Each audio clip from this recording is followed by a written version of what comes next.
முருகன் சிவலிங்க வழிபாட்டு முறையையும் மீட்டெடுத்தார்.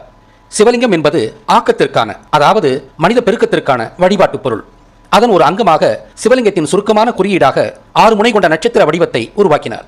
கீழ்நோக்கிய முக்கோணம் யோனியை குறித்தது, மேல் நோக்கிய முக்கோணம் கந்துவை குறிக்கிறது. இந்த இரண்டும் சேரும்போது 6 முனைகளை கொண்ட நட்சத்திர வடிவம் கிடைக்கிறது. இதுவே சிவலிங்கத்திற்கான சுருக்கமான குறியீடு. சிவசித்தர் சிவலிங்கம் என்பது இருமை தத்துவத்தை குறிப்பதாக புதிய கருத்தை முன்வைத்தார்.